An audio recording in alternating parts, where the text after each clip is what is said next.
students, welcome back to our class. In the last class, we have discussed about some daily life situations where we have seen a change in one quantity brings change in another quantity. Also, we have discussed about direct proportion in detail. Now, let us recall what we have studied about direct proportion in the last class. We have seen that two variables are said to be in direct proportion if they increase or decrease together in such a manner that the ratio of their corresponding values remain constant. That is, if x and y are two variables, then x by y is equal to k, where k is a constant and it is a positive number. Now, can you tell me which of the following are in direct proportion? Area of cultivated land and crop harvested, the number of workers on a job and the time taken to complete the job, cost of one banana and the number of bananas you buy, time taken for a fixed journey and speed of the vehicle,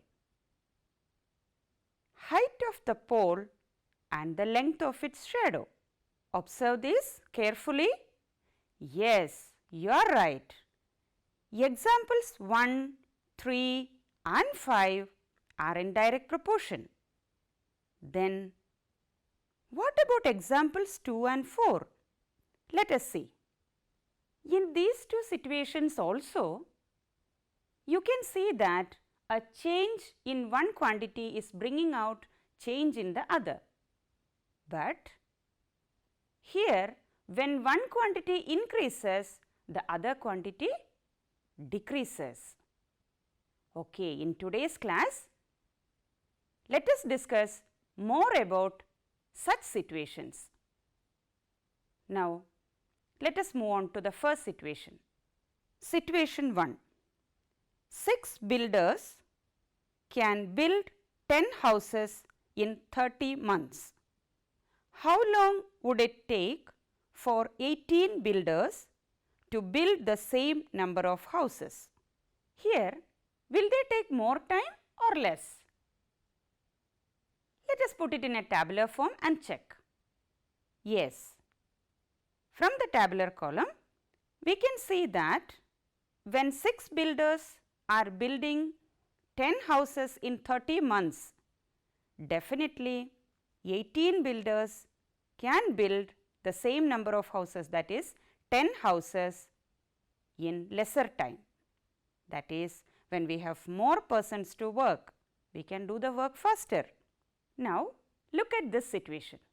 Situation 2.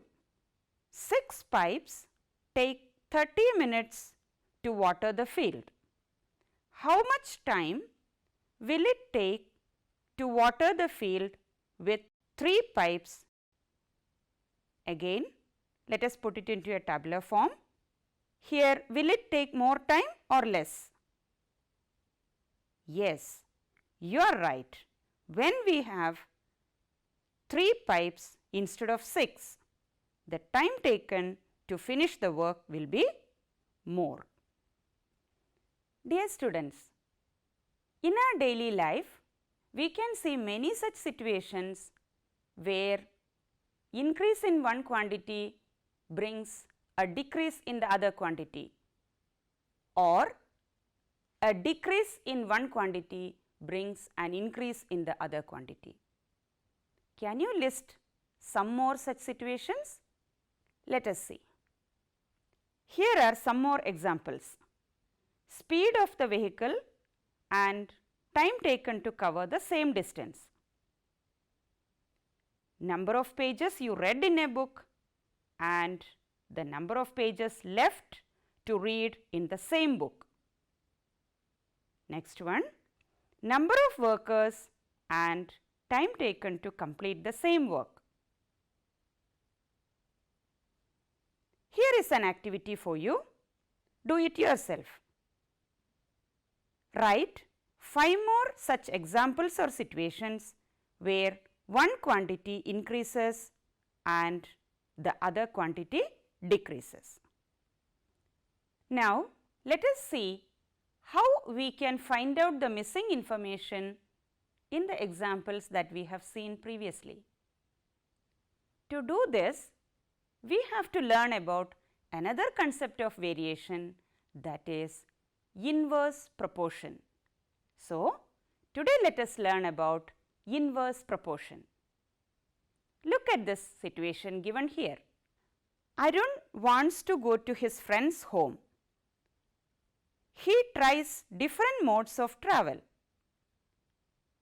walking, running, cycling, and he records his speed and the time taken. The observations are given in the tabular column. Situation 2. Rani is reading a book, and while reading she is counting the number of pages she read and the number of pages left to read. Her observations are as follows. Look at this table. In both the cases, we can see that an increase in one quantity led to a decrease in the other quantity. Now, check carefully. Can you see something more than that? Let us see. In situation 1, let us take the speed as m and time as n. Now, find out what happens to the product m into n. What are the values of mn? Good. In the first column, it is 3 into 30, that is 90. In the second one, it is 6 into 15, again that is 90. And in the third one, it is 9 into 10, which is also equal to 90. Similarly, in situation 2, let us take the number of pages read as A and the number of pages left to read as B. Let us observe what happens to AB. Yes, in the first column, it is 10 into 90, that is 900. Second one, yes, 20 into 80, it is 1600. And in the third column, it is 30 into 70, that is 2100. Yes. Now, I hope that you are able to find the difference. Correct. In the first situation, the product mn was same, it was constant throughout, but in the second situation, it is not the same. So, now we can say that the quantities m and n in situation 1 are in inverse proportion. Now, try to tell me when two quantities will be in inverse proportion. Very good. Two quantities are in inverse proportion when the product of their corresponding values are equal. So, now we can conclude as two quantities x and y are said to be in inverse proportion if an increase in x causes a proportional decrease in y or vice versa in such a manner that the product of their corresponding values remain constant. That is, if x y is equal to k, where k is a constant, then x and y are said to be in inverse proportion, or they vary inversely. Let y1 and y2 are the values of y corresponding to the values x1 and x2 of x respectively. Then we can say that x1 y1 is equal to x2 y2. Also, note that when two quantities x and y are in inverse proportion or they vary inversely, they can also be written as x proportional to 1 by y. Now, you have something to do on your own. Do it yourself. Check whether the examples that we have taken in the beginning of the lesson are inverse proportion. Second, list some more examples of inverse proportion. Now, come on, let us solve some problems based on this new concept. Are you ready? Observe the following table and find if x and y are inversely proportional. Look at the table. What are the values of x and y? Okay, good. What do you need to do here? Correct. To find whether x and y are in inverse proportion, we need to find the product of x and y. Let us do that. In the first one, the value of x is 100 and the corresponding value of y is 60.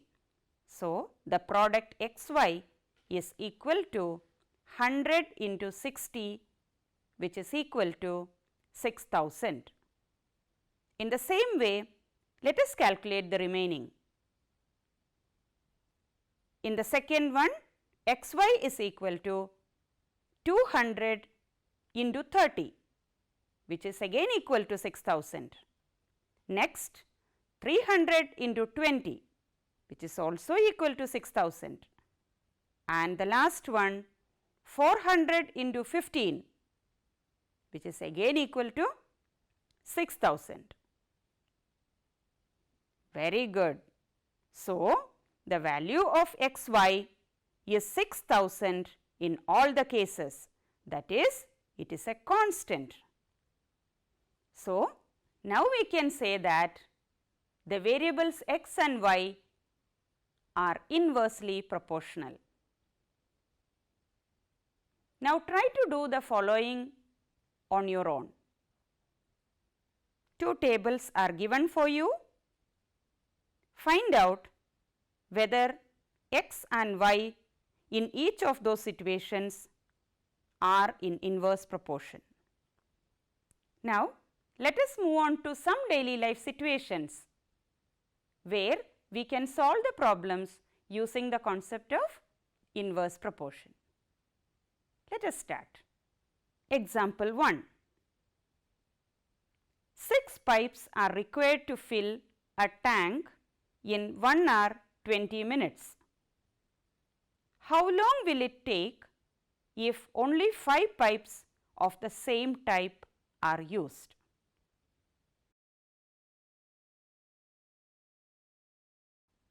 Solution.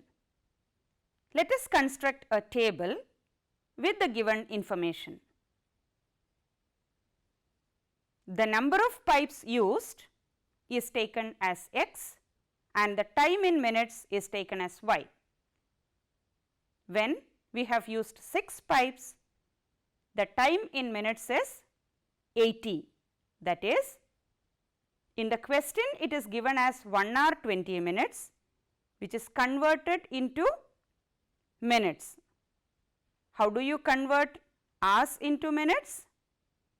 Yes, 1 hour is equal to 60 minutes.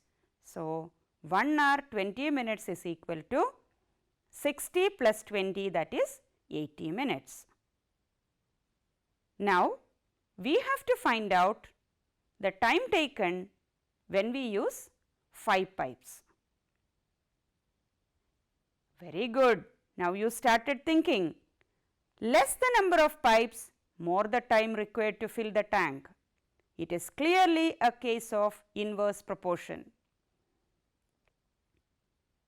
Now, we can write that x1 into y1 is equal to x2 into y2. Here x1 is equal to 6, y1 is equal to 80 and x2 is equal to 5.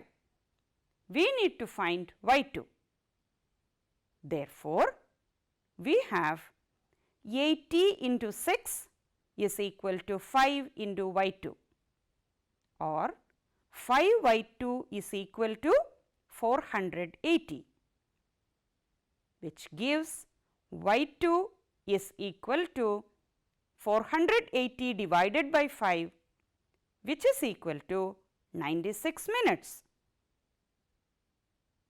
Can you convert this into hours and minutes? Good. 96 minutes is equal to 1 hour 36 minutes. So, it takes 1 hour 36 minutes to fill the tank using 5 pipes. Let us move on to another example. Example 2. If a box of sweets is divided among 24 children, they will get 5 sweets each. How many sweets would each one get if the number of children is reduced by 4? Solution. As the number of students increases, the number of sweets that each student gets reduced. Or in the other way, we can say that as the number of students decreases, the number of sweets each student gets increases. Clearly, this is a case of inverse proportion. Then, we can say that x1 y1 is equal to x2 y2. And here x1 is equal to 24 and y1 is equal to 5. Now, what is x2? Yes, in the question it is given that the number of children is reduced by 4. That is 24 minus 4, which is equal to 20. x2 is equal to 20.